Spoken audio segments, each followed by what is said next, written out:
Hi guys, and welcome back to Cooking with Sab. Today I have whipped up a recipe that is inspired by the Tasty app. I'm sure you guys have heard of Tasty. I wanted to create an upside down banana cake. First off, you'll need some overripe bananas. I'm using 4. In total, you will need 5 bananas, half a cup of sugar, and a tablespoon of cinnamon. And the cinnamon gives it a really nice nutty flavor. Half a cup of oil of your choice. You're going to need 3 eggs and 2 cups of flour. These are the ingredients that I've got from the Tasty app, so we're gonna whip it together. So for the caramel part, we're going to use 1 cup of brown sugar and a stick of butter, and we're going to go ahead and do that later. We're going to set it aside for now. And also, Tasty has comments, and people suggested adding into the cake some vanilla, a teaspoon of baking powder to help it rise, and a little pinch of salt in the caramel and in the actual cake to boost the flavor. These ingredients, they did not add into the actual recipe. These are things that people suggested, so we're going to go ahead and add those in to see if it's a pass or a fail. And before you get started onto baking your cake, go ahead and preheat your oven to 350 degrees. And I am following the recipe directly from the Tasty app. So you want to go ahead and put in your 4 bananas into a bowl. Do not throw the peels in there. Make sure they are overripe. Mine were pretty overripe. They were starting to brown. And once you've put them in the bowl, we're going to go on to the next step, which is mashing them. In their video, they used a fork to mash their bananas.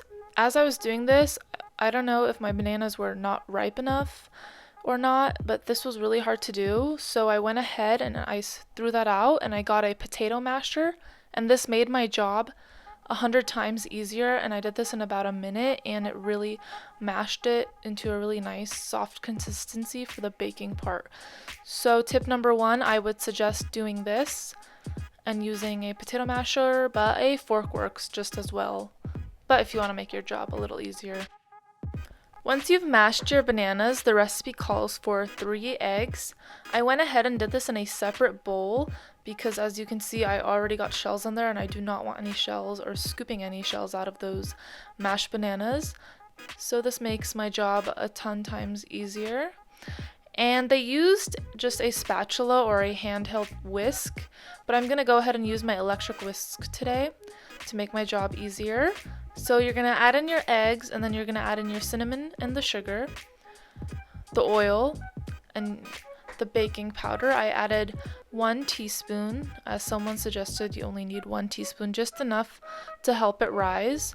I'm going to add in a teaspoon of vanilla and a little pinch of salt. I'm just using my hand as a guide here. And then we're just going to incorporate everything and blend it up really well and just combine until you see a nice brown homogeneous mixture. Now, once you've combined the somewhat wet ingredients, we're going to go ahead and add in our flour into 3 equal parts, or 4, because we don't want any ghost flour. Comment down below if you just saw my little ghost flour there. And no matter how much I try not to get flour everywhere, I still do. Tasty just threw it in there, so you can also just throw the flour in there and mix it. However, I found that this is much easier. Once you've done that and you've incorporated everything, you want to just scrape down the sides and combine everything. You do not need to overmix it. This was my first time making a caramel for an upside down cake.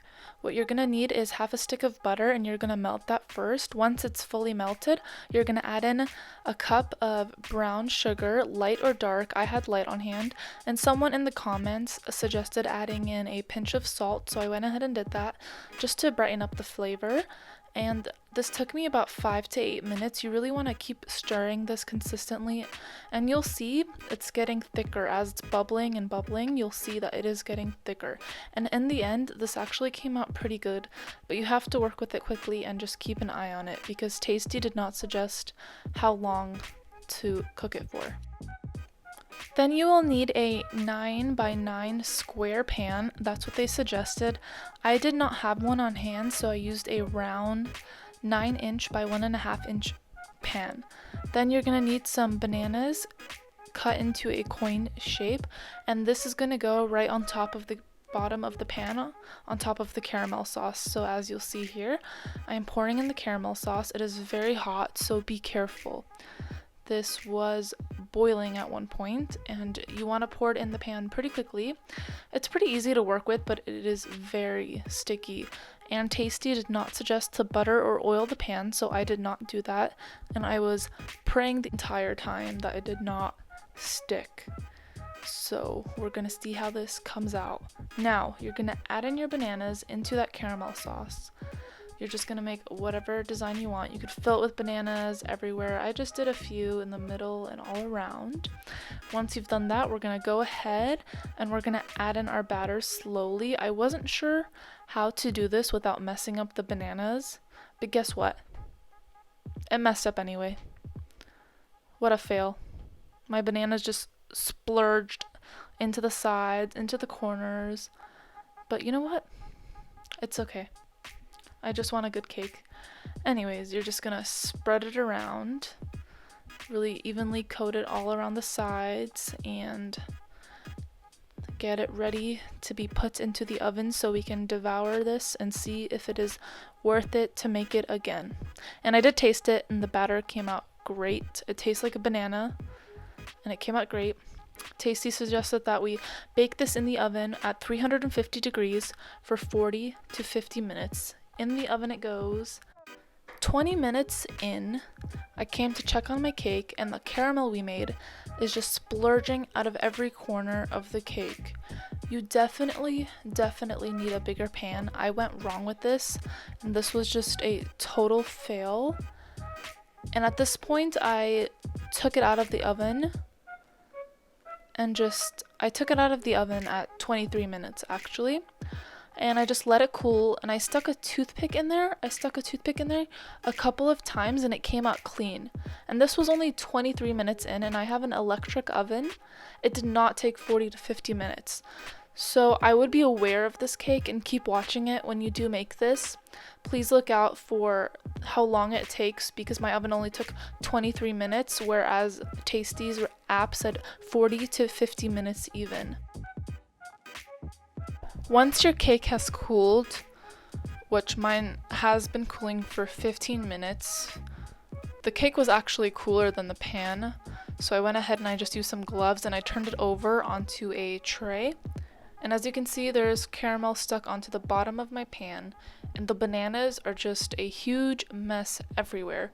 But the cake does look really good. It looks like a messy monkey bread, banana bread cake. So we're gonna give this a try. I'm gonna cut myself a slice here, and we'll see how this goes. Now, since I am doing a voiceover, once I cut into this cake, I was incredibly surprised at how moist it was. I thought it was going to be uncooked because of the cook time that they had suggested, which was 40 minutes, but mine was done in 23 minutes. And when I had cut into it, surprisingly, it looked really good. It looked like a banana bread. It looked amazing. It was soft. It was so easy to cut into. And let me tell you, whenever I tried this, I was just like, wow, this was so good. Like, my mouth is watering right now. The representation looks horrible, but this cake was really good, especially when it's warm. And the Tasty app topped it with a vanilla ice cream. I did not have ice cream on hand during this time, so I just went ahead and ate it like that, and oh, it was so good. You guys should definitely give this a try. This was a definite pass. My mouth is watering. The cake is all done now, but definitely make this, give this a try. Let me know what you guys think. So a few tips I definitely recommend is a bigger pan for sure. Use a bigger pan, a square pan. Next thing is also, the people in the comments added the vanilla, baking powder, and sea salt, or a pinch of salt. I recommend that as well. I think the vanilla gives a great flavor, the sea salt really balances everything out, and the baking soda really helps it rise. You guys, comment down below, tell me what you think. You guys are going to give this a try. It's really good. Please like my video, and as always, thank you for watching and have a wonderful day. And don't forget to subscribe to my channel. Bye. Thanks for watching Cooking with Sab. Psst. Also, let me know if you guys would like more videos like this. I'll go ahead and do them. Comment down below and let me know, okay? Bye.